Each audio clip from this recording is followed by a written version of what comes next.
Hey everyone, Pastor George here with today's Bible study recap. My camera wasn't working, so I have to use my iPhone, but it's still good to be here with all of you. And so today in Bible study, we talked about Judges chapter 16. And Judges 16 is the end of Samson's story in the book of Judges, and it's the part of Judges that we're most familiar with. And because of that, I took a different approach to this morning's Bible study. I used a bunch of children's Bibles alongside the passage. First, we read the passage, and then we went through some of the children's Bibles version. I'll talk about that in a little bit. But first, the thing I wanted to talk about was just what happens, right? So Samson has trouble with women, and we kind of know this based on his previous interactions with his first wife and things like that, right? This is kind of something that he leaves himself open for. So the story begins with him going to visit a prostitute, again breaking his vows, right, his covenants that he's made as a Nazarite. And while he's in the city in Gaza, he is surrounded, or they're going to kill him, right? The Philistines who live there, but he's able to escape. He lifts up a gate. He takes it really far and to show how strong he is, right? But you can see that he's almost caught. Why? Because he wanted to go visit this prostitute in Gaza. And then we get the story of Delilah, right? And Delilah is another Philistine woman, and and she is used by the Philistines to trick Samson. So they try to figure out how they're going to kill him, and the only way that they can do this is by getting her to see what the secret of his power is. So Samson tricks her a few times, but then she is able to make him feel bad. So he then tells her the truth, right? He says, "Well, if you cut my hair, then the power will go away." And this actually is really interesting because one, when it happens, this is what like the last of his covenant is broken and goes away, and so Samson is then able to be captured by the Philistines. But also, the question is that true? And the answer is no, right? What's actually been giving Samson the power isn't his hair; it's what God has been doing through him. And the covenant of the Nazarite vow is like kind of the window dressing, if you will, that kind of surrounds that. But really, God is the one who is giving Samson power. Samson could easily lose his hair and still have power. It's just that he has no trust in the Lord, really. And so when his hair is gone, he loses his strength. And so when we see here that Samson doesn't really understand, and I think one could argue maybe he never really does, except maybe at the very end.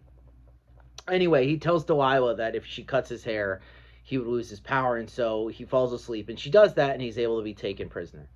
So the Philistines take him, and they put out his eyes, which means they cut out his eyes, so he's blinded, right? They take him back, and they take him to a temple of Dagon, and Dagon is the god of the Philistines, and he is like the god of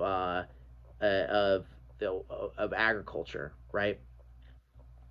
And um, they're using Samson as a slave basically to grind up their grain, and they have bronze shackles on him, and so they bring him to the temple of Dagon, and Dagon is the big god of the Philistines, and there he is taken as a kind of a prize, right? And everyone's laughing at him. They're having kind of this feast. And the Philistines say something interesting, right? They say, "Our God has delivered Samson, our enemy, into our hands," which isn't true, right? The person who's delivered Samson is God, actually, right? Because he leaves his power and lets the Philistines take him. So you kind of have this ironic thing where the Philistines think their God has done it, but actually it's God who has done it. And so they're praising Dagon, they're laughing at Samson, and so they bring him out to entertain them, and he is standing by these pillars, and when he's by them, right, he feels them, he can't see them, and he asks God basically for revenge. And so he's leaned against them, and by the Philistines, right, so he can kind of know where he is. And then he asks God to do that, and he topples the pillars, right? God gives him the strength to do that, and in doing that, he kills more than he killed in his whole time as judge. Right? He brings the temple down, and they all die, including himself. And so they come and bury Samson, and that's the end of Samson, right? He's he's done as the judge, and he rules 20 years, which is shorter than other major judges besides Jephthah, who only gets 7. So the question for me that I have with the Samson story is, what is the Samson story about? So we look at we have a lot of different ways, right, of doing this. So we looked at children's Bibles because children's Bibles have to sum up stories and tell us what they mean or give kids a message, right? Some of it is like, well, God will make you strong, or it's like, what do you do with that strength, right? Did Samson always use his strength well? How can God help us fight our battles? Things like that.